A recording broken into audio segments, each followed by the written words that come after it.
ودان صاحب د ښار په ښکلو مې د خپل حسن خاني یاده شي. د ښار په ښکلو مې د ښار په ښکلو مې د خپل حسن خاني یاده شي، چې آینې ته مخامخ شمه ځواني یاده شي.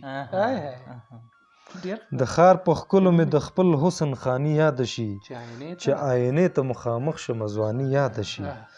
د زیړو پاڼو په موسم کې سترګې ډکې ګرځم. د زیړو پاڼو په موسم کې سترګې ډکې ګرځم. زړه ته مې هسې ستا د سترګو پریشاني او زه چې پنډوکې د سفر د چا په لاس وګورم، زه چې پنډوکې د سفر د چا په لاس وګورم، ما ته هم ستا د سفر مړه خدای پاماني یاده شي.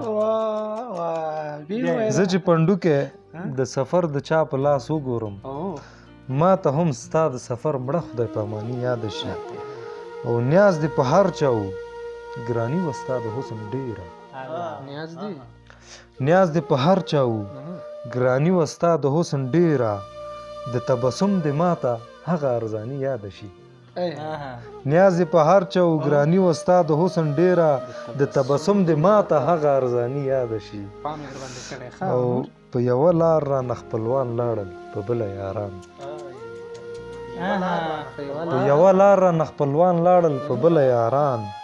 په دوراهۍ کې مې ولاړه حیراني یاده شي. په یوه لار رانه خپلوان لاړل په بله یاران. په دوراهۍ کې مې ولاړه حیراني یاده شي. او په دې اوبو کې دلګیره د خندا شنه شوې،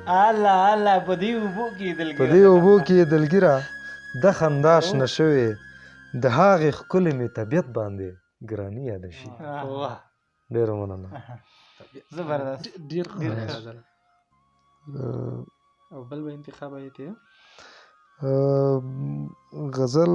ښه دا یو بل غزل دی، توجه مو غواړم ورته. ستا د راتلو استعاره پکار ده، ستا د راتلو استعاره پکار ده، ستا د راتلو استعاره پکار ده. نوي داستان ته تلوسه پکار ده. ستا د راتلو استعاره پکار ده، نوي داستان ته تلوسه پکار ده. او سیاد صاحب زه مې د ځان په طرف بیرته راغلم، زه مې د ځان په طرف بیرته راغلم. دلته د ځان مراقبه پکار ده. زه مې د ځان په طرف بیرته راغلم، دلته د ځان مراقبه پکار ده. او ژونده عظیم د شاید نه ختموي، ژونده عظیم د شاید نه ختموي. ما ته نور څومره حوصله پکار ده. ژونده عظیم د شاید نه ختموي، ما ته نور څومره حوصله پکار ده. او د سترګو جنگ راکړې د عشق مرتبې، د سترګو جنگ ودان صاحب د سترګو جنگ راکړې د عشق مرتبې. ښایي تغییر ته حادثه پکار ده. د سترګو جنگ راکړې د عشق مرتبې، ښایي تغییر ته حادثه پکار ده.